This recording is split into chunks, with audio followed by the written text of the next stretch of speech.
We're with Charmaine Robertson Stoner from Crossing Healthcare, where she is the Chief Behavioral Health Officer. You've been doing this for a little while now. How many years? 13. 13 years. Yes. It is, I'm assuming, when we talk about the world today, when we talk about mental health in general, I operate under the assumption that there are a lot of people who are not reaching out for help that need help. I also am under the assumption that if all those people came forward tomorrow, we'd be in a world of hurt because there's not nearly enough service delivery. Is that true? Very true. Absolutely. I mean, the need overwhelms kind of the system, so to speak. So we have this catch-22 of trying to get people to see and deal with, but the more people see and deal with, the more paralyzed the system becomes. It's true. It's true. Yeah, there's certainly an overwhelming need for mental health resources across the spectrum, no matter essentially who we are. It's kind of like our emotional wellness, same with our physical wellness. We kind of don't think twice about seeing a medical provider, some people. And yet we're breaking down the stigma of mental health mental health support. Having said that, that's really true that if everyone came forward and said, okay, great, I'd like to see a counselor or a therapist, there likely wouldn't be enough. And but also COVID accelerated other things like Right. technology. We learned to do things a different way than the way we've always done it. And so maybe there are options. I'm assuming in this area, it might be the one piece of medical advice that a person might feel more comfortable talking to a stranger through a tablet than somebody they know in their community. Well, I think that is truly a fact. I've definitely had clients from various platforms. There's various electronic or virtual platforms, and sometimes folks, they just want to process. It's kind of like a therapist in your pocket, so that I can control the narrative. Maybe I'm not ready to be 100% vulnerable, but I can tell you that today I was struggling, and I can text that, and there's something that's less intimidating about that. Or And there's also I'm assuming there's sometimes that's just a reassuring visit to go, it's okay. Right. What you're feeling is normal. Everyone feels that. It can be a relief. It may not be something that needs to be treated or go through counseling for a long period of time. But I think that border and that barrier and that threshold is different for different people. I really do. Yeah. But if COVID has taught us anything, is that we've got to learn how to do things in a different way. We can't depend on the old. It's also impacted the mental health of hundreds of millions of people, whether that's long-term, short-term, socialization skills, getting along skills, after being isolated away from each other, what parents were doing in front of their kids, modeling, which is what we're going to be talking about a little today.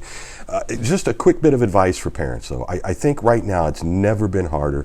On one hand, we knew that when we grew up, somebody that experimented with, drugs probably was not going to die. Today, we're in fear that one experimentation could lead to an overdose and a death just because of the difference of what's out there today. So we have this extra anxiety about this. We want to naturally protect our kids because that's just what we feel called to do. And then we've got teenagers that sometimes are just teenagers, and a 100-year pandemic on top of all of that. I assume there's a whole lot of people that are questioning whether they're good parents, whether they're good kids, whether they're good family units. Yes. What would be the advice? What should we be looking for that maybe there's a red flag that we're ignoring? Absolutely. Well, first I would say, we are more people than not are in the boat of questioning, right? Am I enough, right? And not just with parenting, but specifically with parenting. Is this enough? Should I be, do I need to be more protective, less protective? What if they shut down and tell me less? What if they tell me more? What do I do with that? So there's just it's kind of it's a cycle of anxiety of parenting. What do I do with this information?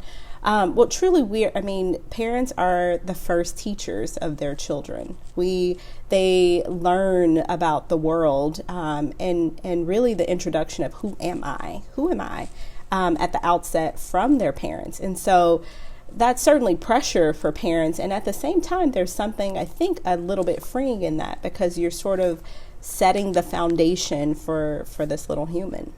And you are, but yet in the back of your mind, you want them to be the authentic them. Yeah. You don't want to push them down, roads that maybe aren't them. Right. But you want them to have goals, and you want them to be competitive, but you don't want them to be too competitive. And by the way, no one gave you an instruction book. I remember the line from Parenthood about having to get a license to go fish, but anyone can have a kid. I just think people can drive themselves kind of all over trying to see all of those nuances. So what's the most important thing? What does modeling mean? Yeah, so modeling, there's a theory, it's called social learning theory, and basically that theory says that we learn from other people. We learn how to be from others. And that's true for many of us, even throughout adulthood. We learn cultural norms and social norms, but that's especially true when we're in our formative years, when our brain is forming during the first, really, truly around 25 years of our life at the outset. But we look at up until age 18. And so it means that we are looking at those around us. And we're talking about parents, but truly we're also talking about teachers and friend groups and grandparents and really, the core group of people who shapes this young person's life. We're modeling is essentially saying we are learning from those around us as to how to be. How do I react? How do I respond? If you became pretty upset about something and I didn't, maybe I need to be more upset about that. And so it's how we make sense of the world. At a very early age. It's how we identify with safety, what's safe and what's not. Okay, we're not walking out into the street on a green light. Why? Because something could happen. I could be hit. Okay. So it's a protective factor, and at the same time, it's how we make sense of the world. So those around the youth is really kind of modeling what that behavior looks like. Okay, so your child is recording everything. Yeah. And then piling up those bricks of foundation based on what they're recording. So they don't know whether they're recording good behavior or bad behavior. They're just recording the... That's right. Okay. Absolutely. And so then that's when parents are either, it goes back to those extremes. Some are just overly intentional about everything has to be perfect. And we all know by now, I think we all know by now, perfection doesn't truly exist. And then there's the other extreme, right? And so, it's important to acknowledge that we have this influence on our children. And at the same time, I think there's value in them seeing us mess up sometimes. There's value in them seeing us, for lack of a better word, fail at times, because it's truly how we recover.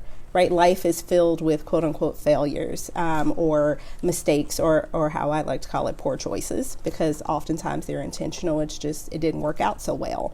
And so we want our children to learn how to fail or make a poor choice, but then recover from that choice. Recovery is possible. It's when they see mom or dad just sit in the space of hopelessness. Like it's not going to get better, or it's over for me. For an example, if a parent is terminated, right, from employment, right, then how does the parent respond to that? Okay, so they're struggling, they're hurt, it's grief, it's loss. And then do I see the parent or the caregiver, I should say, apply for another job at some point, right? So it teaches the child resilience. Bad things, crappy things will happen to good people. And how do I recover from that? And resilience is really the only way it gets built through failure. I mean, you don't get resilience out of succeeding. That's right. All right. I can remember as a kid, when as a small kid, when somebody would die in the family, and remember all the hushed conversations in a big house full of relatives and trying to process that, death and what it means to these people who are supposed to be the adults.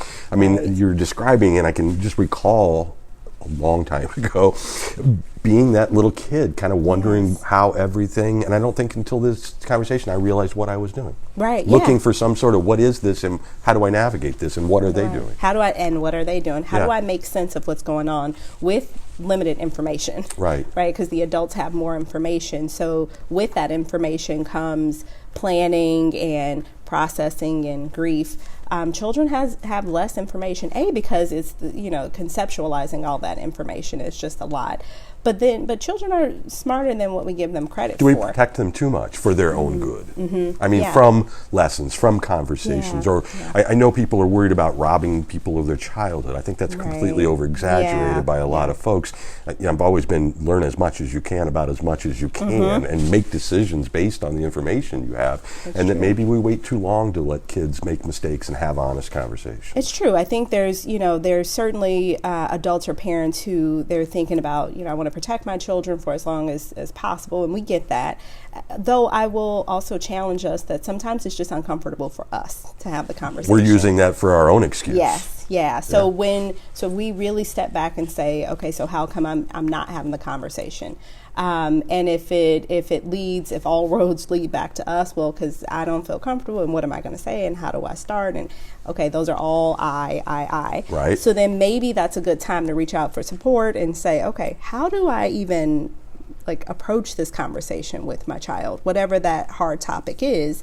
But I do think we have to look inward for a second and go, is this uncomfortable for me or for them? Because children are pretty inquisitive, meaning more times than not, they probably want to know in an age appropriate way.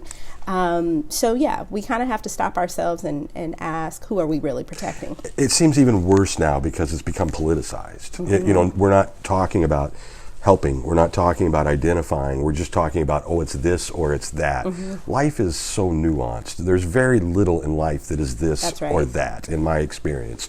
So how do you cut through that, when you're dealing with parents and children? I mean, that there's no agenda here other than to raise a healthy and normal child. Yeah, I think you said that well. Oftentimes we operate in the extremes, the black and white, but there's a whole gray area. And really that subjectiveness is kind of where kiddos live and where we live sometimes. It's our perspective. I think it's a good opportunity to sit down and have just a direct conversation with a kiddo or an adolescent or what have you, and ask them what are their thoughts or perspectives about what's going on. I know we talked about this during COVID, but kids kind of trying to make sense of all these things happening around them. Why can't I be with my friend group? Fair question. Why can't I go to that birthday party? Why, all of the whys. And that can certainly be overwhelming for an adult. But to sit down and to understand their whys, I think is to kind of allow them to say what their why is, but then from there, kind of try to dissect some of those whys. Well, yeah, I can see how it can be really hard for you to not be able to graduate with your class. Why wouldn't that be hard? Yeah, I had that experience. Why wouldn't you? Most people do. It's a rite of passage. I can see why that's difficult. Let me talk to you about some things beyond ourselves. I kind of call that zooming in and zooming out. So we're really good at zooming in the sense that we see how things impact us in kind of our close circle. Zooming out is more of the challenge when we look at the kind of global impact or, kind of that global I would hope, thinking. You want your child to understand that bigger thinking and care about the bigger, cause. Mm-hmm. And knowing sometimes in life there's sacrifice for the betterment of others. And those are all, to me, positive lessons that could have been during COVID and were used in all kinds of ways that maybe just turned it into negative. All right, so your elevator speech, I'm mom, I'm dad, I'm whatever. I got a 16-year-old and I was a 16-year-old. What is just 16-year-old behavior and what is something that maybe I should be worried about? I mean, how do you separate those two things? Yeah. I think it's a good time to go back to when we were 16 years old, right? We have that. But they let us do ridiculous things. I mean, I go to I think about the drugs are the things that concern me the most. Mm-hmm. Because, chances are if a kid did some underage drinking, as long as there wasn't somebody driving drunk, you might wake up with a hangover, learn your lesson. Mm-hmm. People smoked marijuana. It wasn't the marijuana we have today. Right. And no one was worried about something called fentanyl or other things out there. Now I worry you could do a good job as a parent, have a pretty well-adjusted kid. They go out and make one bad decision. Yeah. They're not coming home. Right. Yeah. That's a danger we didn't have. That's true. Yeah, there are so many additional factors. That's a really good point to bring up. Today, parents are working with a whole lot of additional kind of external threats. I mean, right? And so absolutely it's impacting them in their parenting and anxiety and things to that nature. But I think it's really important to go back in terms of normalizing 16-year-old behaviors and emotions, to go back to when we were 16 years old and empathizing with them is what I'm saying. In that they are in this whole phase, and they will be for a while, at least through early 20s, of the whole who am I phase. Like, who am I? And so to normalize 16-year-old behaviors is to probably know various 16-year-olds, because it's different. It's individualized. Right. And I think it's important to then get to know your individual 16-year-old. What's important to them? What's bothering them? What's impacting them? Thinking about some of the things we needed during certain ages of our lives, I think is important to go back and kind of try to give what we didn't get. And relatable is great, but we didn't have social media. We didn't have the stuff that stays up 24/7. A bullying incident at school was over after that incident. You didn't take it home 24/7. The way they do today. Although kids are kind of checking out of that. I'm proud of them. It's like they're finding their own solutions, just not to be in that mess. But a lot of them still are. So just don't be afraid to have honest conversations. Have a conversation, yeah. Kids learn from our actions and our inactions. Modeling is important. So it's what we do, and it's also what we don't do. Yep. So when we don't have the conversation, that says, oh, okay, avoidance is what we do in our home, so I don't have to go out and deal with certain things. So think about the first time their boss has a conversation with them. I want to talk to you about a behavior. Right? Maybe there's avoidance, maybe there's anger, maybe there's aggression, maybe whatever that is. But again, they're learning from us as their foundation. And so it's important to model those hard conversations. And then maybe take a collective deep breath afterwards and say, that was hard for me. Was that hard for you? Like, that was a challenge. And yet we got through it. We got through it because it's how we recover. Charmaine, thank you. Thanks so much, Brian.